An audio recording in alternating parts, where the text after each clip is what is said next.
Now I'd like to introduce the panel and have the first panel discussion. Warren Buffett is the chairman and CEO of Berkshire Hathaway. He's an extremely admired businessman and investor. He's been enormously generous in helping put this conference together. Robert Reich is the former Secretary of Labor, the 22nd Secretary of Labor, a man who is responsible for helping Americans earn a higher standard of living, keeping our workplace safe, and led, I think, a successful cause in alerting us to the problem of sweatshops throughout the world and helping us reduce the exploitation of labor on this planet. Ted Sorensen, a Nebraskan who needs relatively little introduction. He was a consul to President John Fitzgerald Kennedy. He's widely published as an author on the presidency and foreign affairs. He practices international law as a senior partner in the New York law firm of Paul, Weiss, Rifkin, Wharton, and Garrison. Larry Schimmerin is chief economist and managing director of the Economic Strategy Institute in Washington, D.C. He headed up the economic forecasting for IBM, was chairman of Chase Econometrics, and is also an author of several books and articles and a frequent guest on several national news programs.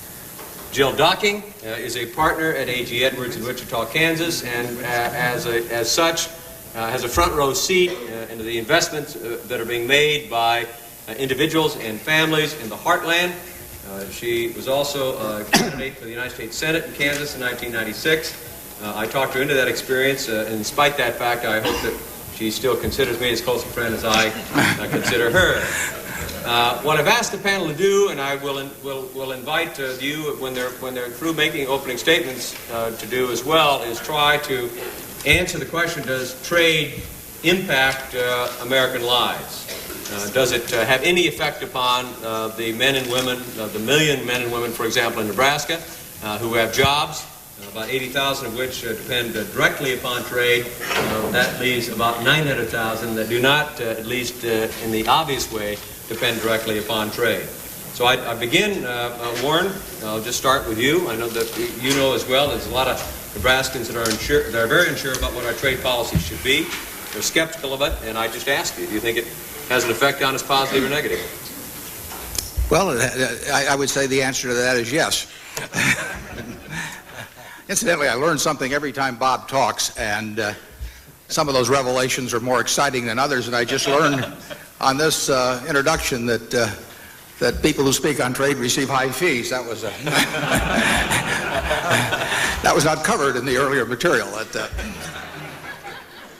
The answer, of course, is that trade affects everyone, and it affects, in the short run, it certainly affects some people negatively. It unquestionably, over the longer term, has a enormously beneficial effect on the standard of living of the American people as a whole. But in the process, it can produce significant dislocations, because competition in capitalism can be brutal. And when someone finds a way to do something that you were doing more efficiently at lower cost, it's very unpleasant for you, no matter how pleasant it may be for tens of millions of other consumers who buy that product at a lower price subsequently. And often the impact will be on people who are either of an age or who have abilities that limit their employability at comparable wages, or maybe at all even, elsewhere. I've been in the textile business. I'm in the shoe business. And if, under a doctrine of comparative advantage that goes back centuries, I don't know, was it Ricardo that came up with it? It's been a long time since I've been in school. I think it shows. But it is good for the consumers of shoes or textiles if the unit cost of those items can be brought down by either people of greater skill or more machinery or lower wages, enabling those products to be sold cheaper. But if you're someone that spent 30 years in New Bedford working in the textile industry and all you know is how to run a loom, or if you've been in the shoe business and all you know how to do is sew uppers, you have a problem. And frankly, the job of government, it seems to me, is to promote trade which will raise the standard of living of the country, and at the same time have a safety net for those who are dislocated by the product of free trade. And to the extent that retraining is possible, that's obviously the best solution. There will be times when retraining won't do the job. I mean, you really need a policy that takes care of people who lose jobs through no fault of their own. The people that own the plants can usually take pretty good care of themselves, but the person who's been out there 30 years on the job and knows one skill and one skill only, and is not a great prospect for retraining at 55 or thereabouts, really needs a safety net. And fortunately, this country has the resources to provide a safety net. We have the national output to take care of everybody in this country, including those who are less fortunate for a variety of reasons, whether it be health or lack of the ability to compete in a free market economy well, or people who were thrown out of jobs that are the only jobs they've known for 30 years. We have the resources to do that. We have to supply those resources in that manner and not have a policy that says we're going to protect the job. We have to protect the person but not the job. And that's going to cut both ways in a place like Nebraska. We have a steel mill up in Norfolk, and it's being hurt right as we talk today by steel imports. Most people don't think we have steel in Nebraska, but we do. We will have, there were 1 billion pairs of shoes sold in this country 5 years ago, which is about the last time I looked at the statistics. I buy a pair about every 5 years, but we apparently have a number of relatives of Imelda Marcos or somebody that out there, and so we sell 1 billion pair, and as of 5 years ago, 150 million pair were made in this country. It's undoubtedly far less now, and the truth is that you can, in many cases, in most kinds of shoes, you can bring them in cheaper than you can make them here. And if the only thing you know how to do is make shoes, you've got a problem. But the country still wants to use our comparative advantage where we have it. We want others to use it. We want to get the most goods in relation to the unit labor that's expended, and we should encourage in my view, encourage all policies that cause that, and then we should take very good care of the people that get penalized because of that policy. Thank you. Larry, do you want to respond to that or attempt to answer that question? Sure. Let me agree with Warren's comments and those made by Bob Reich at lunch. I think all of us would agree that real two-way free trade is a net plus for the U.S. economy. It generates higher living standards by providing more consumer choice, lower prices, rising productivity, higher real incomes, and it generally raises living standards for the population at large. It raises the question, though, as you saw on the tape and in the survey that Bob Reich referred to at lunch, if that's the case, why is there a sort of growing backlash against free trade in this country? Why is there sort of creeping protectionism? Why don't people recognize the benefits of free trade? And I think there are 2 or 3 reasons, some of which have already been mentioned today. Number one, the benefits are uneven. There are always some losers. And number 2, the losses or the losers are much more obvious. You can identify when someone loses a job because a plant he was working in or she was working in has moved to Mexico or somewhere else. The benefits tend to more evenly dispersed. It's hard to measure how much of the productivity gains we get come from exports or free trade. But I think there's another reason, and I think you also saw that on the tape earlier, and that's the issue of whether or not we really have free trade. The debate on trade is often oversimplified by portraying people as either a free trader or a protectionist. But there are different kinds of free trade in my judgment. There's the two-way real free trade, which the textbooks talk about, in which most countries are better off, net gains for all countries, and the one-way free trade that characterizes a lot of U.S. trade relationships currently, particularly our relationships with Asia, Japan, China, and some other Asian countries. And I think that accounts for the concerns in this country regarding trade. And in my opinion, while it's clear that two-way free trade is a net plus, it isn't so clear that one-way free trade is. And I think you all know the kinds of things I'm talking about. the ongoing export-led growth strategies that many Asian countries employ, keeping their domestic spending down, generating a high level of domestic savings, which is used to finance more capacity expansion, largely in a growing number of manufacturing industries to support high and rising levels of exports, closed markets in many parts of the world, an integral part of that export-led growth strategy that many Asian countries employ, currency manipulation in many countries, accumulating dollar reserves in order to keep their currencies undervalued to help them expand their exports and hold down their imports. A number of other trade practices, the Boeing example, where China insists that if Boeing is going to sell jet aircraft in China, they have to produce part of the aircraft there. And Boeing really has no choice but to do it, even though it may not be in their best interest, even though they might prefer, for competitive reasons, to do it here in the United States. This is the issue, and in my judgment, until this issue is effectively addressed, we're likely to have ongoing structural trade deficits in this country, which will get a lot worse over the next year because of the recessions in these countries, and I think spread or lead to this continued creeping protectionism I mentioned a moment ago. And if I could just answer quickly the question that Bob Kerry raised at lunch when he posed the question to Bob Reich, what should the objective of trade policy be in the United States? Much like the objective of budget policy should be balancing the budget, which may or may not be the right objective. Certainly it isn't all the time. In trade, in my judgment, the objective should be equal access, opening markets overseas, reciprocity, and dealing with the other trade issues that have created this sort of one-way free trade. If we're going to get the full benefits of trade for the United States economy, and if U.S. workers are going to benefit from this trend toward globalization, I think that's an absolute must. Thank you, Larry. I'm going to hopefully later get a chance to ask you what some of the remedies are to getting that kind of access. But is Sheila Flipiak out there? Sheila? Right here.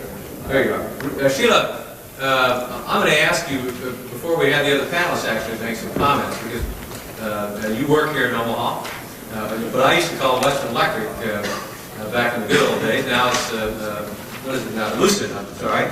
Lucid Technology. It's one of the most important jobs in our city. Can you bring this thing down to street level and talk to us about how you see trade? How do I see trade? Yes. At Lucid Technology, Bob, we've been real fortunate with our bargaining and our wages staying up there. But we see our co-workers in other unions not so lucky, like your beef packing plants that don't pay living wage anymore, and now they don't even have American workers there. They're bringing people in that illegally in this country. And that doesn't help us. We need a living wage. And as long as they import products from overseas and undersell us, that's not going to happen. We need a balance somehow. So you see trade and immigration connected? Definitely. I'm going to use that to segue. Bob, you talked about trade and immigration in the polling data that I think it was Wall Street Journal that you used. Can you respond not only to what Sheila said, but perhaps what both Larry and Warren said? Yeah, well, there is a disconnect between, on the one hand, what the elites, including the business community, academicians, a lot of people in Washington say about trade, that it's good, that immigration is basically good, a disconnect between all of that and what the average working American feels about trade and also immigration. And over lunch, I alluded to a recent poll that appeared in the Wall Street Journal on December 10th, and I think it's useful for us to face this squarely, because remember, this is at a point in time in our economic history in which unemployment is down at 4.4% nationally. I don't know what the figure is in Nebraska. I think it's probably very low. We have very healthy economic growth, and we have almost no sign of inflation, certainly no accelerating inflation. We've not had this good an economic climate, an economic picture in 30 to 35 years. And yet, according to this random sample poll, 58% of Americans said that foreign trade is bad for the U.S. economy because cheap imports hurt wages and jobs. 72% of Americans said we should not increase immigration because it will cost U.S. jobs and increase unemployment. Now, that gap between elite perceptions, and by elite perceptions I mean, again, people who talk most of the time on the television, who are academics, who are in Washington, who run businesses, people who say trade is good overall, and also immigration within certain bounds is good, and we could even have some more, and the business community recently wanting more high-tech workers to come in, the agricultural community wanting more agricultural workers to come in. The difference between that and average working people is growing. That gap is growing. And when and if we have an economic recession, and I don't mean to be gloom and doom about it, but I think it's very likely that at some point this recovery will end. Business cycles do tend to run in cycles, after all. The probability is that even more Americans will say no to trade and certainly no to immigration. This state, Nebraska, and I don't mean to be presumptuous because I am not from Nebraska, but from what I can tell from the data I've seen, this state does depend on trade. Exports, agricultural exports, are very important to this state. Other exports are very important to this state. But people here are nervous with some reason. And just to underscore what Warren was saying and what Larry was saying also, we've got to make people secure enough that if they are on the losing side of trade, they still feel they have a fair chance of getting on the winning side. And right now, more people have no health insurance than had in 1992. A larger percentage of our people are without health insurance. A larger percentage have no pensions outside Social Security than in 1992. More people lack good, affordable daycare than in 1992. This is all, more people are insecure than before this recovery began. And the median wage, the wage of the people smack in the middle of the income ladder, is not adjusted for inflation higher than it was in 1992 before, or just as the recovery was getting going. This has been a very uneven recovery in that sense. And the people who feel that they are on the losing side are most likely the people who feel that they are either the losers from trade and immigration, or most likely to be the losers, or in danger of being the losers from trade and immigration. One final point, quickly. Larry says, I think with some justification, that we ought to demand that other countries play by the same rules. And we certainly should do that, but I want to make sure that we understand that we live in a glass house before we throw stones.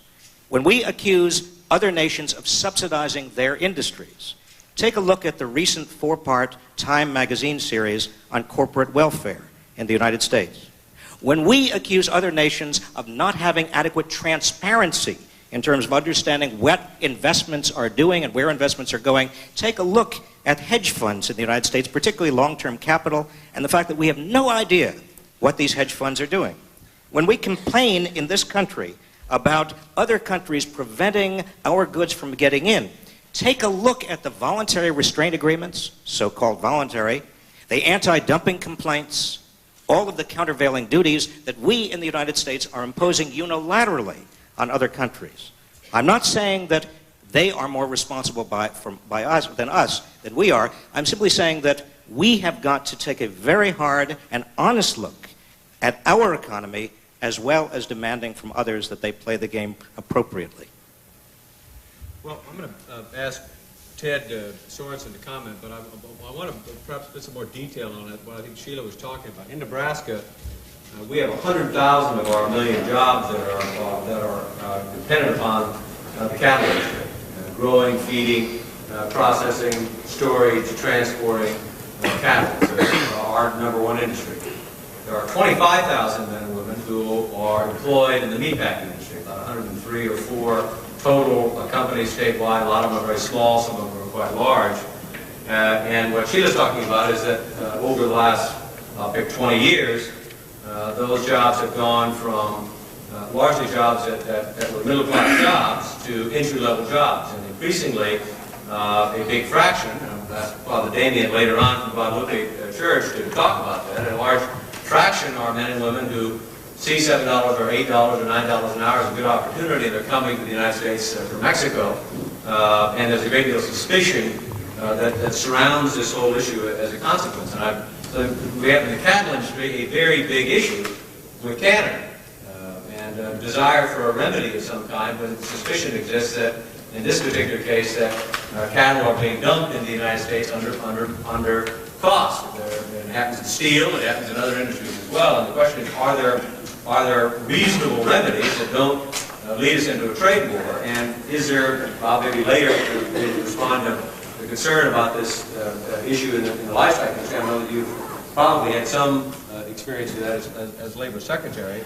And so I just asked, Ted, I don't want you to necessarily get off and talk to us about cattle, but I know that you've got a great deal of experience in general with international trade. Well, let me first correct your introduction when you referred to the experts on this panel. Unlike Larry and Bob and the others, I'm not an economist. I have no expertise in finance, monetary policy, or all the rest. This is being filmed, and you still want to bill your clients. But I'm from Nebraska, and that gives me an edge over all of them. Let me just say as simply as I can what I think we have to understand. And this is true when we talk about Canada, which is one of the largest markets for Nebraska exports in the whole world, or whether we're talking about Mexico, which is another one of our major export markets, or other. We can't have it both ways. We can't continue to lead the world politically if we try to retreat from the world economically. We can't continue to sell our cattle and our grain to Asia if we don't continue to buy its textiles and automobiles. We cannot continue to keep making our inhabitants, for the most part, richer and richer while most of the world is getting poorer and poorer. We cannot preach the virtues of free trade while telling our citizens they cannot buy foreign toys if they happen to be cheaper, or telling other countries that they cannot sell to those countries whom we disapprove of politically. In Nebraska and in the country as a whole, we grow far more food than we can eat. And we watch far more television sets than we can make. It's one world. We can send a bushel of wheat from Sydney, Nebraska to Seoul, Korea far more easily today than we could send it to Birmingham, Alabama a generation ago. A Nebraska farmer can be far more threatened by a bank failure in Tokyo today than he was by a bank failure in Toledo, Ohio during the Great Depression. The price of Nebraska corn falls when the export of American corn falls, when the purchasing power of Thais and Malaysians and Indonesians falls. I am an example of this one small world that we live in. I make my living basically helping facilitate deals in many parts of the world.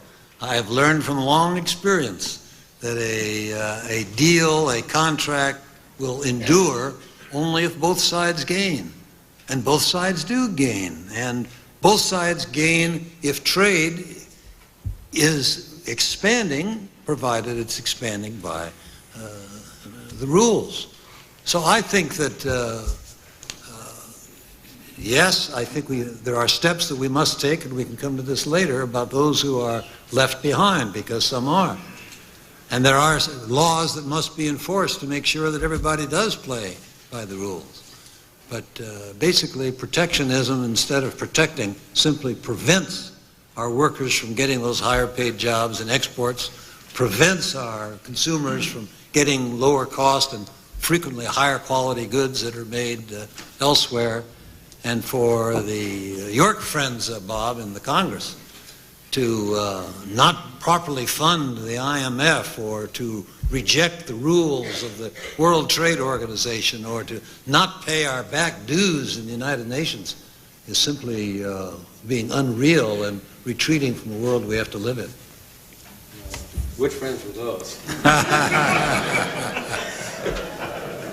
Well, one of the concerns that I also hear, and I'm going to ask Jill Doggett. Jill, I don't want to answer the question for you, but one of the things that I do hear from Nebraskans as well is that we work all their life, they've got a pension, they've got their nest egg, and one of the things they say is we'll trade capital flows disruptions in international markets have an impact upon my security and retirement, my planning for those years when I'm not going to be working anymore.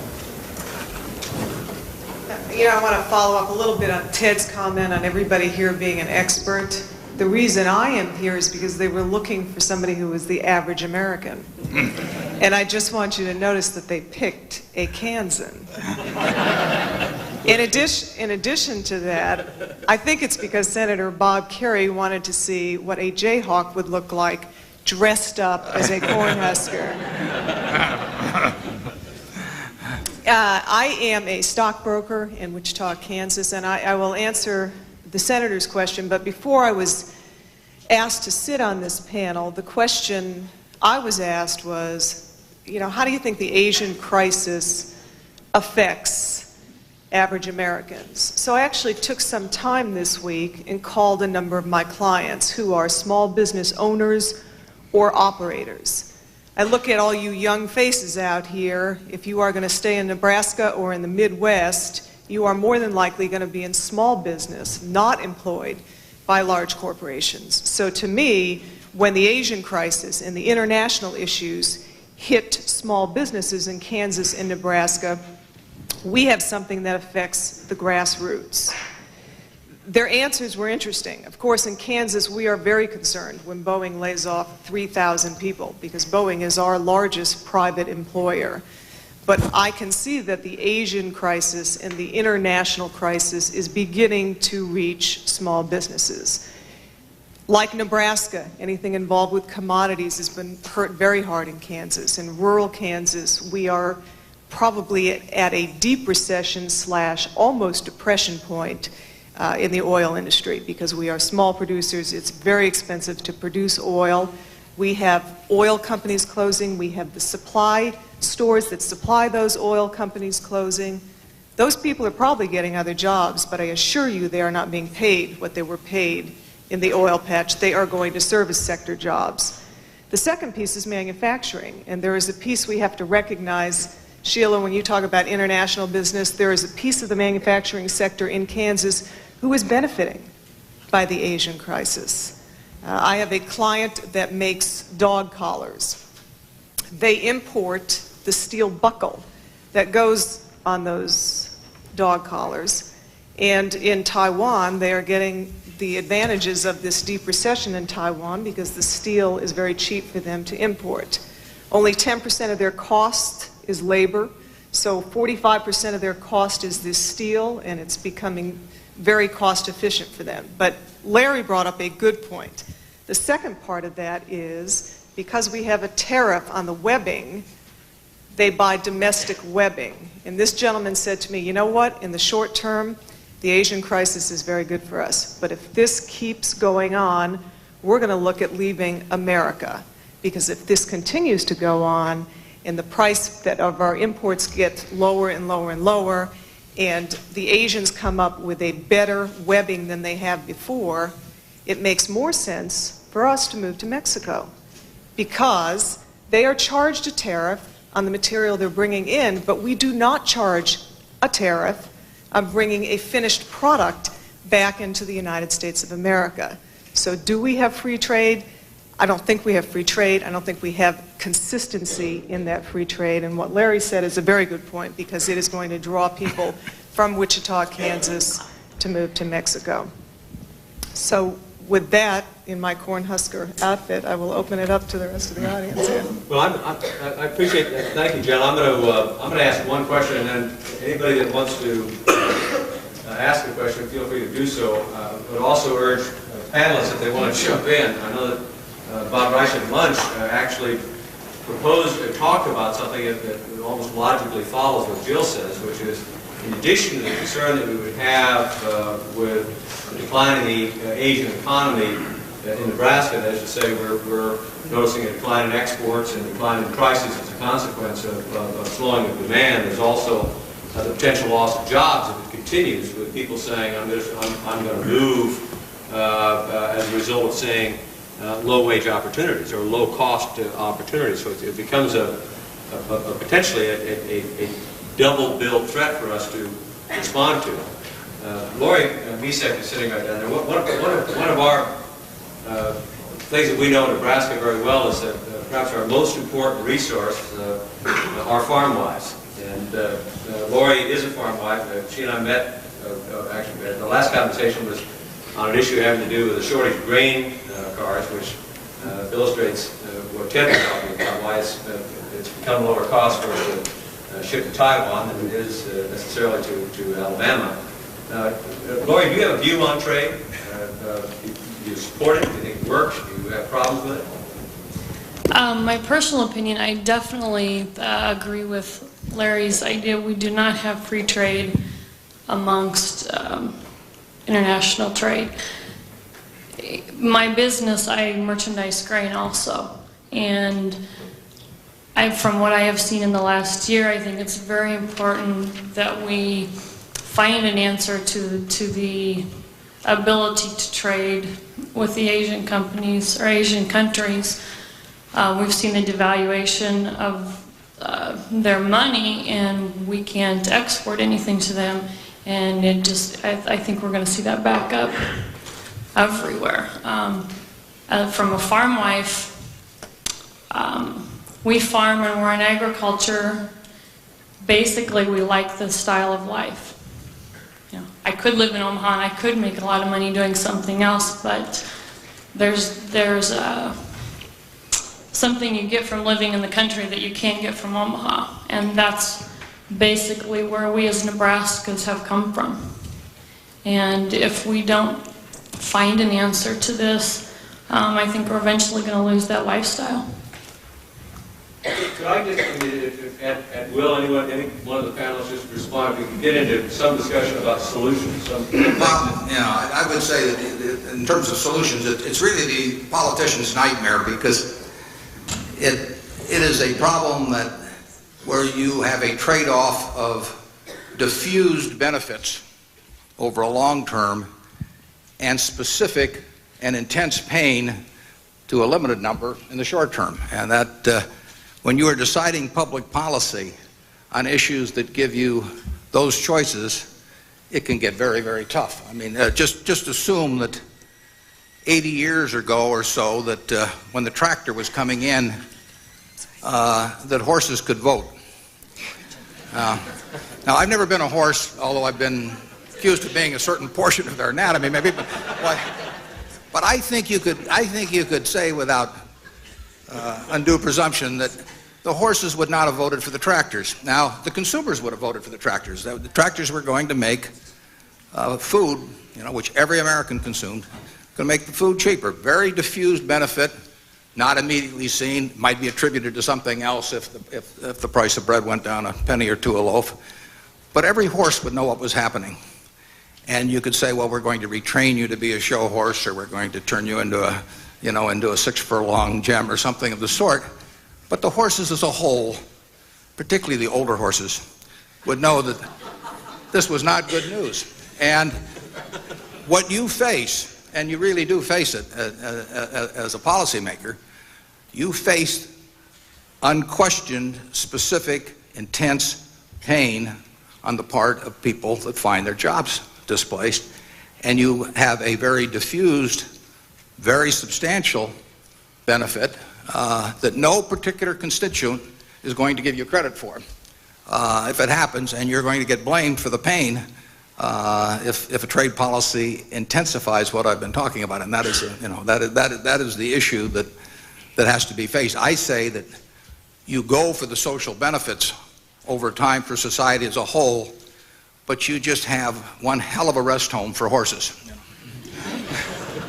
Well, in addition to that, though, there are situations, you think of the Japanese, for example, that have a policy of intentionally subsidizing exports and restricting access to the market. Their consumers pay a price for it like that. They suffer more for it in many ways than we do from those policies, but we nonetheless suffer from those policies. The Europeans have openly protected their market, honestly, I must say as well, done that. And the situation that I was trying to cite earlier with the Canadians is a very, to put it mildly, it's a very hot issue. And it's not really an issue of competition. It's an issue of a government policy that makes it difficult for us to get to that point where competition can occur. I wonder if either Larry or Bob have thought about specific remedies in those kinds of situations. Yeah, let me, Bob, make a couple of comments on that. And first, on one of the points that Ted made. By the way, Ted, I noticed when you said you weren't an economist, you had a big smile on your face. But aren't you an attorney? I didn't either. Shouldn't say like about lawyers. A couple of comments. I know a lot of people in the economics profession and outside the profession. I don't know anybody I would call a true protectionist. And I think I said this earlier. If you believe in free trade, as I do, and as I suspect most people in this room do, the biggest threat to free trade right now is the current structure of the trading system. And the threat will increase dramatically over the next year or two because, as all of us said several times already today, the trade deficit is now going off the chart, partly because of the Asian crisis, partly because of some of the long-term structural problems we talked about earlier. More jobs are going to be lost by export-oriented companies. We've seen only the early stages of that. More will be displaced by increased imports. Again, we're seeing only the early stages of that. So the backlash against trade is likely to rise dramatically if we're not careful and if we don't deal with the real issue, the issues that I tried to describe earlier. Now, how do we do it? And by the way, again, on Ted's point, look, we're not perfect, but our markets clearly are far more open and have always been in almost every other country around the world, particularly those that we engage in with high levels of trade currently. So while we should keep our markets open, we're saints compared to everyone else, even though we're not perfect. What do we do about it? Short term, clearly, the objective has to be global economic growth. I think Bob Reich mentioned this at lunch. I strongly agree. Interest rates are too high everywhere. The world is awash in global overcapacity in a whole slew of manufacturing and agricultural industries. The IMF, in my judgment, inappropriately has pushed austerity measures on Asia when they ought to be pushing more growth-oriented measures. Interest rates, as I say, have to be brought down. Clearly, to prevent the trade imbalances from intensifying and global overcapacity from causing bigger problems in commodity-producing industries and others, we need growth. That ought to be the objective here and everywhere else. But longer term, it's a matter of dealing with some of the structural trade issues that I mentioned earlier. I talked about market access. It's very difficult to do. The only leverage we have is really access to our own markets. And I know how difficult that is to use and how careful we need to be in using it. But one way or another, we have to find a way toward forcing foreign markets open. I strongly believe instead of austerity, for example, the IMF ought to be insisting on long-term structural reforms, including market opening, as a condition for some of the financial assistance packages they're providing mostly in Asia now, instead of the short-term austerity. Perhaps also insisting that some of the uneconomic excess capacity be eliminated. I strongly believe we have to keep our anti-dumping laws. They're far from perfect. They are abused many times. Sometimes they're used as purely a protectionist device. But in a world of overcapacity breeds dumping. And it is already showing some signs of doing so in some industries. So all of the trade laws we have available to us, coupled with whatever policies we have that use our leverage to force markets open around the world, in my judgment, has to be the underpinnings of our future trade policy in this country. Bob, do you have solutions? Yes. Oh, you want to know what? What's the market going to do, Bob? You know what, Bob? Don't share. And now the market on January 14th will lose 20% of its value.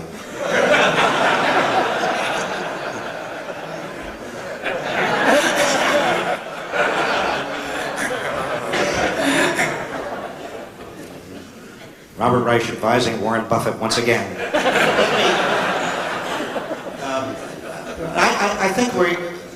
I think what we're hearing, and I certainly endorse this, and I had my chance at lunch to go into some detail, but the short-term, first-order priority is to get the global economy moving again. And when you have 40% of the globe in recession or worse, and about 60% of the globe heading toward recession, if not in recession, it is very difficult to talk with a straight face about the trade imbalance and expect anything to happen that's any good.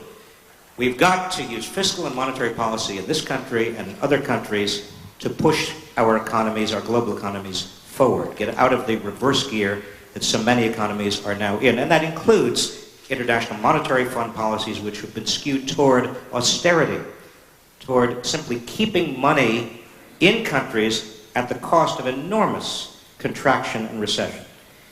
In the interim period, I think we do have to do something about hot money moving around the globe that is inhibiting trade, not encouraging trade. I do agree with Larry and other sentiments that have been expressed, number 3, in terms of making sure to the extent possible, but it's difficult, that other countries are playing by the same trade rules and opening themselves up to our exports. We have tried. The Clinton administration has tried a number of times with Japan, threatening under Section 301, under many different informal and formal legal auspices to get other countries to open their markets. It's a very long slog. It doesn't happen easily. We have to keep pushing. There's no magic bullet there. And finally, number 4, and I think this is very important, and Warren started the discussion here, we've got to make sure that there are adjustment mechanisms for people who are, whether they are old horses or young Turks, I don't care who they are, they're going to be people who are burdened by trade, who are going to get worse jobs, even if they do get new jobs, those jobs because they don't have the education, they don't have the training, they don't have the transportation, they don't have the wherewithal, they're not going to be getting good jobs when they lose the old ones. And we've got to make sure that they are taken care of.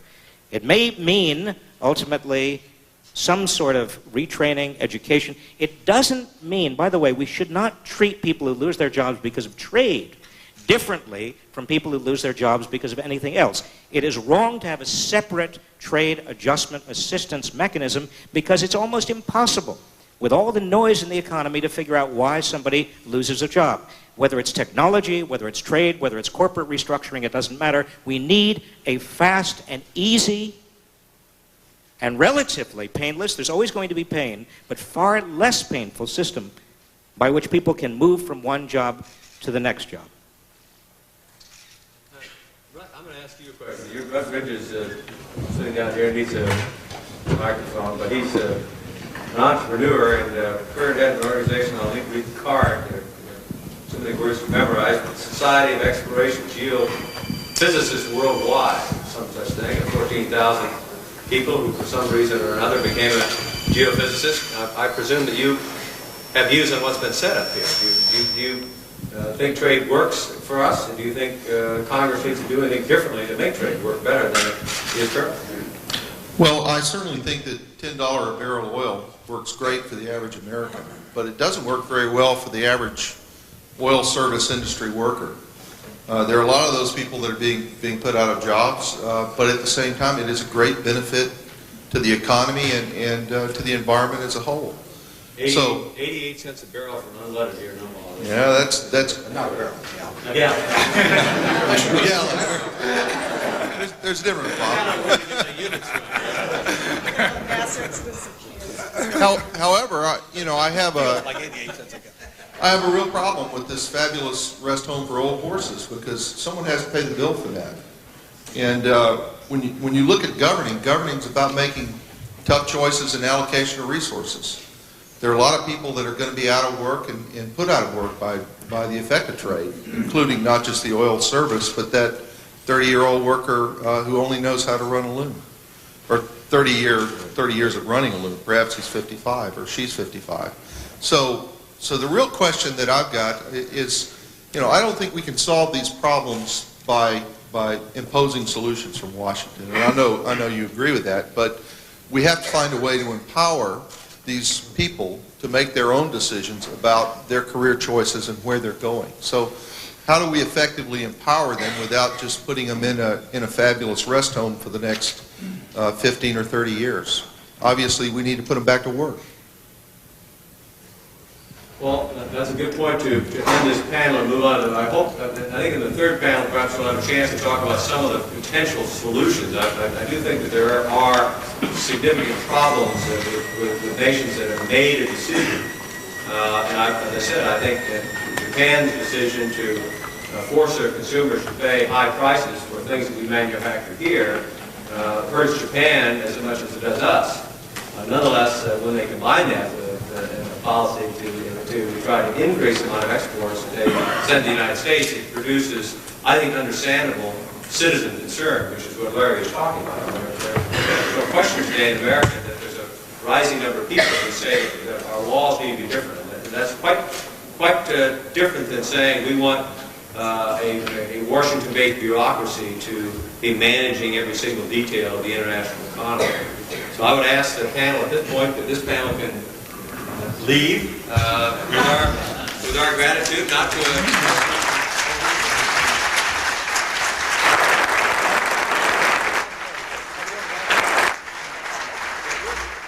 Now, more on how global trade affects the U.S. economy. You'll hear from Warren Buffett, Chairman and CEO of Berkshire Hathaway, David Smith, Public Policy Director for the AFL-CIO, the New Republic Senior Editor Greg Easterbrook, and a Columbia University economics professor. This segment of the day-long event is about an hour. Here's what's ahead. Next, President Clinton's remarks on... To contribute to the second panel, I have an idea, even if he doesn't. The second panelist is Jagdish Bhagwati, who is here.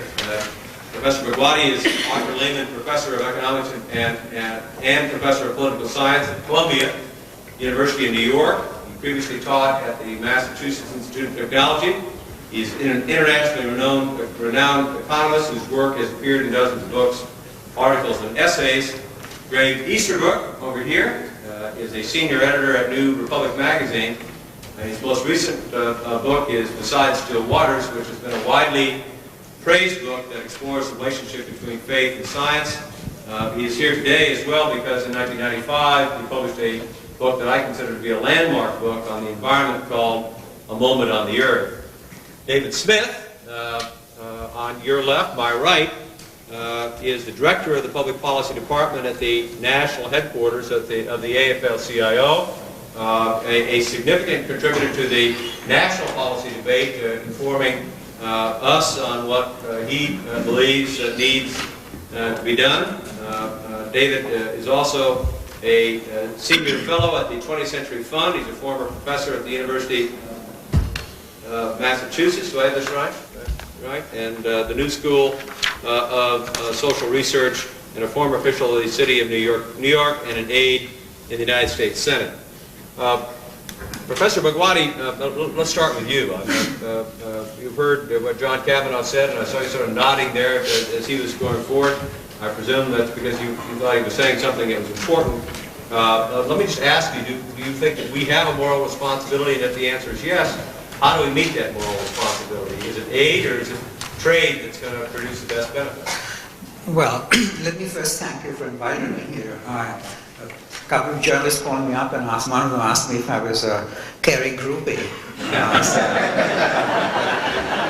said I wasn't one, but was aspiring to be one. And another one asked me if I was active in backpack, and I said the only backpack I knew was my daughter's.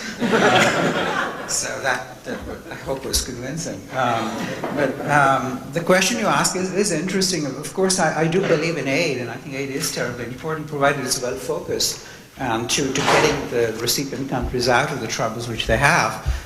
So in that sense, I do think we do need to remain involved in Russia. That's not my field. But trade is, in the end, the most important thing, because in the end, dole-outs are not really a way in which you confer dignity and sustain growth on people. You want them to be able to participate in an integrated world economy and to be able to earn a living and to prosper. And I do believe that trade is a moral cause. The trade does lead to a great deal of prosperity around the world. If you see, if you take all the poor countries in the post-war period, the ones which were inward-looking didn't want to integrate into the world economy, didn't want foreign investment, didn't want trade, thought that integration of the world economy would mean disintegration of your own national economy. All those countries wound up really reasonably poor, or unreasonably poor, and did not manage to eliminate poverty. And I include the country I come from originally, India. And a whole lot of other countries which really were outward-oriented, like the Far Eastern countries, did manage to impact on poverty. And I think those that is exactly what we also need to remember at our end as we think in terms of all these kinds of worries, because those worries have come from the poor parts of the world at the beginning of the post-war period. They've died out there mostly, and the policymakers have come around to appreciating the benefits of freer trade and so on. Unfortunately, they've all come to our end, and people are beginning to worry about integration into the world economy and have all these fears, some of which we have heard and some of which are justified, which need institutional responses. But I think trade is an engine of growth, prosperity, and is therefore, for that reason, a moral cause. Thank you. Greg, you, I believe, in general terms, agree with that, but also that trade should be a vehicle to improve the quality of the environment. Oh, yes, I would certainly say that. We all in the United States today labor under, I think, the illusion that we're the great source of pollution and environmental destruction in the world. And although we clearly make environmental mistakes for which we'll be held accountable, if you travel the world, you very rapidly discover that it is the developing nations, not the industrial ones, that are the polluted countries. In the United States in the last 25 years, we've had steady declines in air pollution, water pollution, toxic pollution, and all the major categories during the same period that we've had a growth economy. It's, in my mind, the greatest national achievement of the last 25 years of American life is that we've managed to shift the previous trend of increasing pollution, convert it into a trend of decreasing pollution, make growth and pollution decline the two reconciled, and show that you don't have to pollute your environment in order to have a successful economy. And you here in Nebraska, which is cleaner with every passing year, your air is cleaner, your water is cleaner, and most environmental trends are good, can be proud of the part you've played in that. But if you travel the developing world, the trends are all the reverse. Things are getting worse in most nations. The level of water pollution in the rest of the world is staggering. 1.2 billion people don't have access to safe drinking water in the world.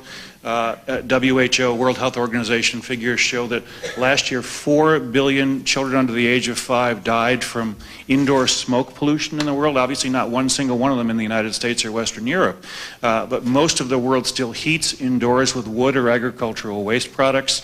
Unlike the clean energy that we use in the West, pollution is a problem much more of the developing world than it is of the developed. And to the extent that our exports can help them, we can export a few things. One, most prominently, the idea and the knowledge that it is now possible, based on the technology of the last 20 or 30 years, to have economic growth and reducing pollution simultaneously. This was not possible at the turn of the century, say, when the United States was furiously polluting its own environment. It is technically possible now, and we have to export that idea to the rest of the world.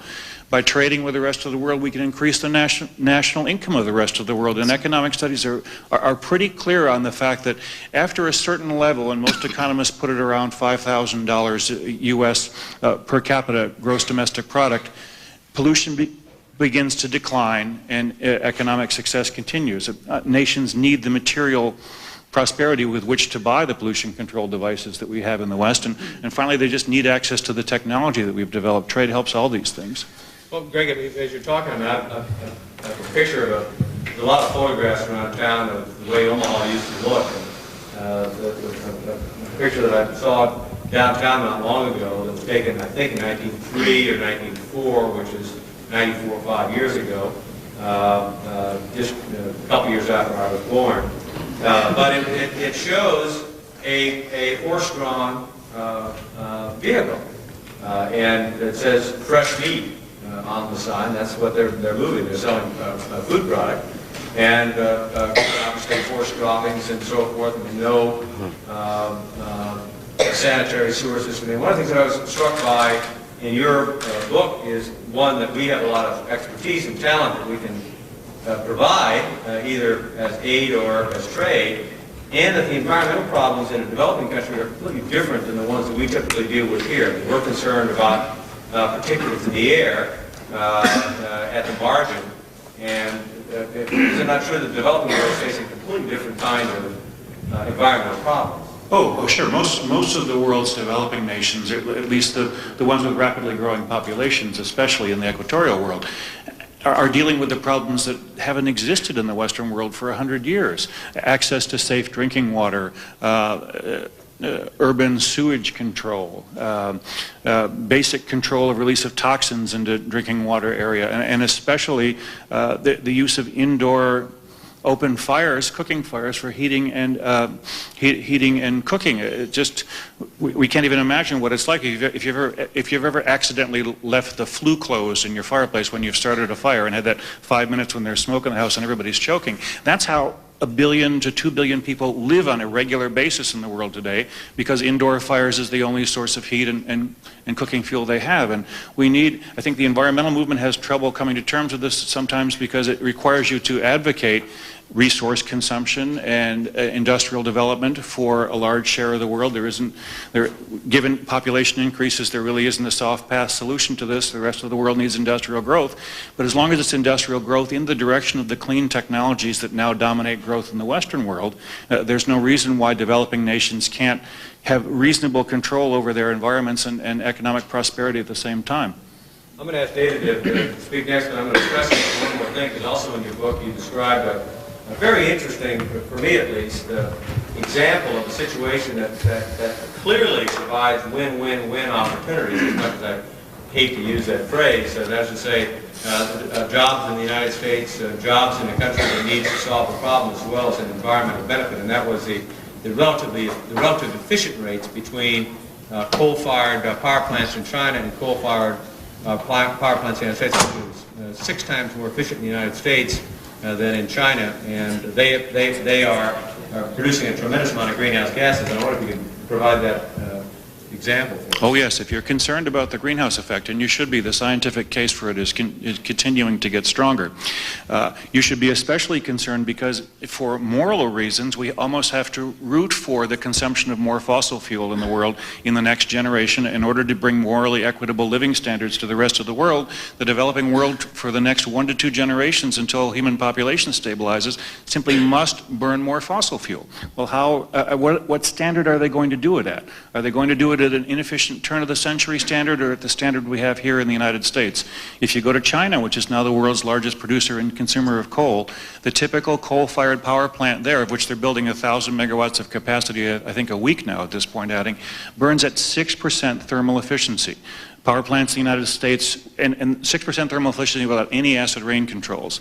In the United States, our plants now operate at 38 to 39% thermal efficiency with acid rain reduction. This means that in China they burn 6 times as much coal to produce the same unit of electricity as we do here in the United States, thus emitting 6 times the greenhouse gases. If we could succeed in nothing else than exporting our standard of efficiency to them, they could cut their coal consumption to 1/6 what it is, and that would actually be a greater contribution to greenhouse gas reduction than anything we could do in the United States right now. Well, I'm going to go now to David Smith. David, as I indicated, works at the AFL-CIO. And one of the things that's very interesting about AFL-CIO is the perception, I think, with most people in the country is that labor is against free trade. First of all, I'll let you speak as to whether or not that's the case. But the second thing that I find very interesting about that is not often known or heard is that the strongest advocates for, on a moral basis, for working standards in the rest of the world is AFL-CIO. So, David, whether it's on the first question or on any other question, talk to us about what you think makes good trade policies. Thank you, Senator, and thank you for pulling this extraordinarily provocative session together. I think we all appreciate it. I've been sufficiently provoked that I may ramble a little bit, but let me try to get to your 2 questions. I ramble whether I'm provoked or not. It seems to me it's important to come back to a couple things that Larry Schimmerine and Bob Reich tried to head us toward. I think it's a mistake to think about this as a problem of trade policy. The process of global integration has created a number of problems. The problem that Larry described and that my friend Bill Greider will talk about more in the third panel, the problem which Larry describes as a problem of excess capacity, but also ought to be thought about as a problem of insufficient demand. One of the things which we have decided to do, using the instrument, the very blunt instrument of terrible IMF policy, is to tell developing countries facing a currency crisis, created in large part by some of the speculative runs on currency that Bob described, we've said to those countries, you have no choice. Reduce domestic consumption, raise domestic interest rates, stifle domestic demand, and export to the United States in order to earn enough hard currency to pay off your debt. That's a crazy development policy. Maybe we can get away with it once or twice. But when we say to a substantial chunk of the international economy, the only way you can thrive is to export to the U.S., two bad things happen. One, we're not improving standards of living in Indonesia, in Malaysia, in Korea. We're not creating the kind of growth in domestic consumption that Greg correctly describes as a spur to lots of other things that we care about. But we're also creating an intolerable situation here, one that's not politically sustainable. Whatever one thinks about trade policy, the current imbalance in trading outcomes is driven by crummy economic policy. And the notion that we can fix it by tweaking here with domestic or even international trade policy, I think, is a mistake. And second, the question that Bob raised when he was putting this panel together is, do we have a moral obligation to trade more or trade less? I think that's the wrong question. Let me just talk a little bit about that. The objective of economic activity ought to be that people get better off.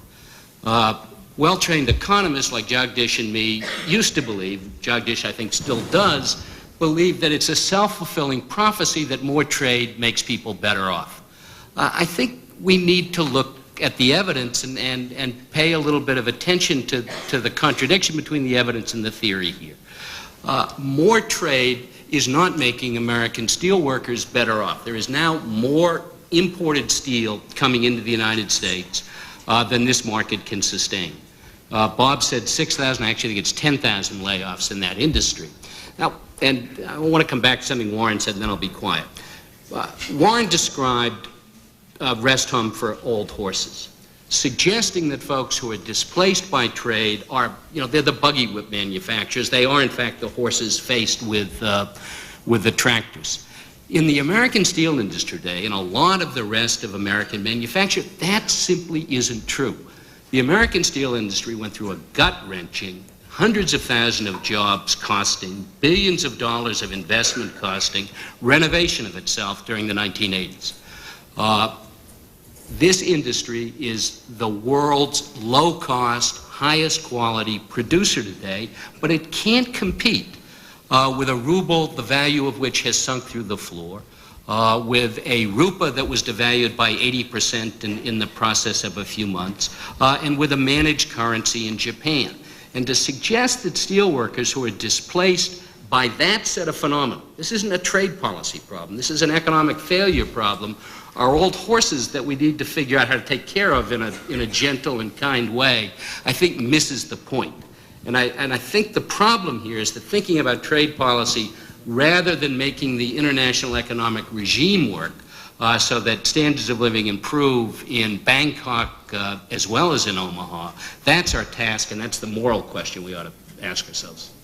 Well, since Warren has at least 10 more zeros than I do,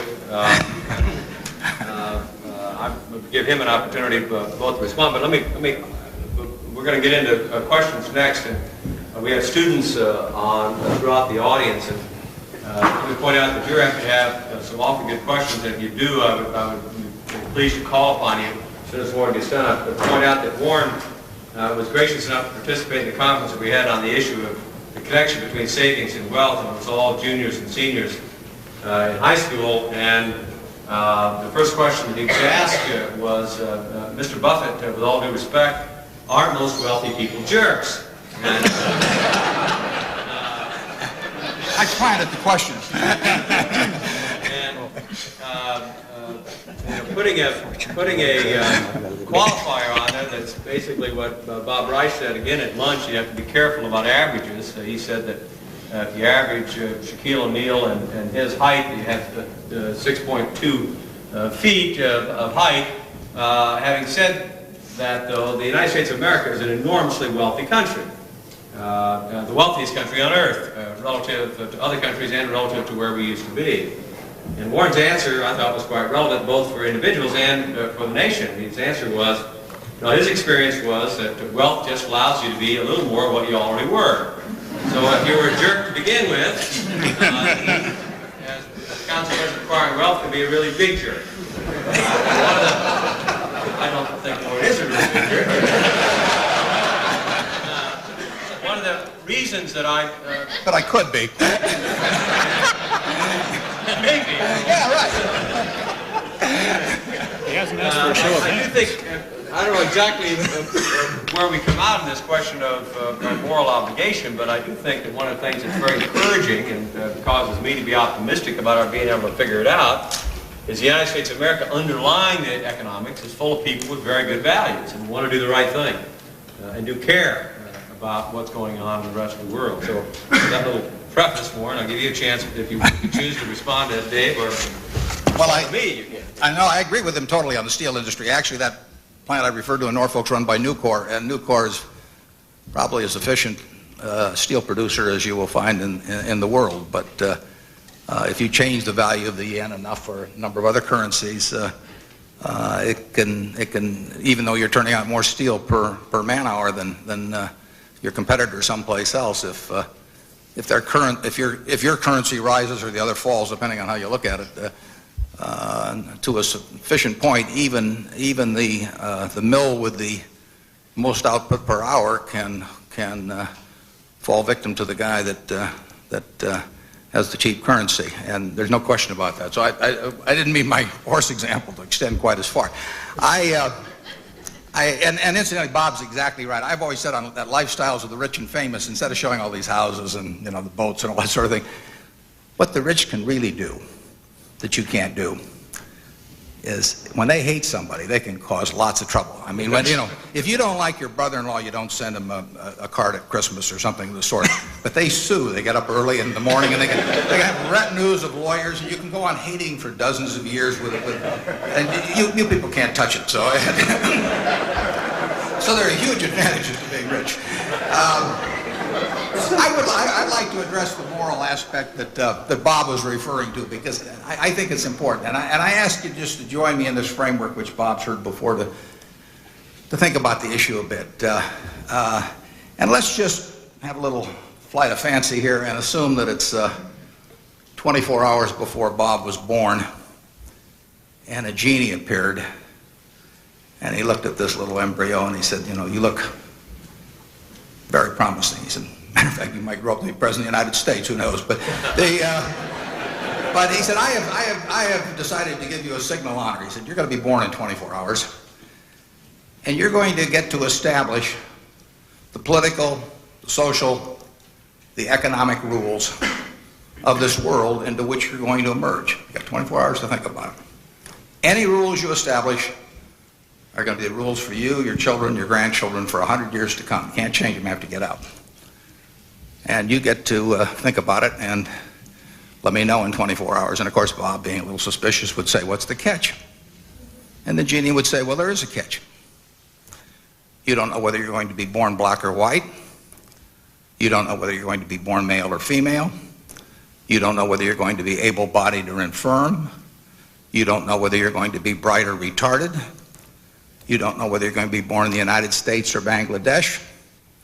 All you know is in 24 hours, you get to reach in this barrel with 6 billion balls in it, roughly, and you pull out one, and you never get to change it. You're going to participate in what I call the ovarian lottery. And at that point, it's the most important event in your life. Nothing will remotely touch it. I mean, all of the things that happen subsequently, whether you get into Harvard or not, or whether you get a raise or not, whether you marry the right spouse or not, nothing compares to pulling that ball out of the barrel.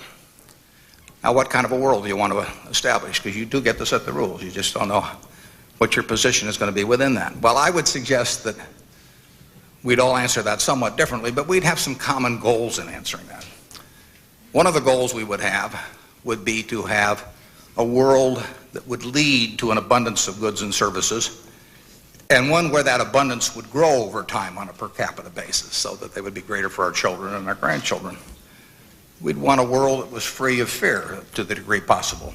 Not just fear of getting mugged tonight, but the fear of old age and the fear of crippling illness, fear of unemployment, whatever it might be.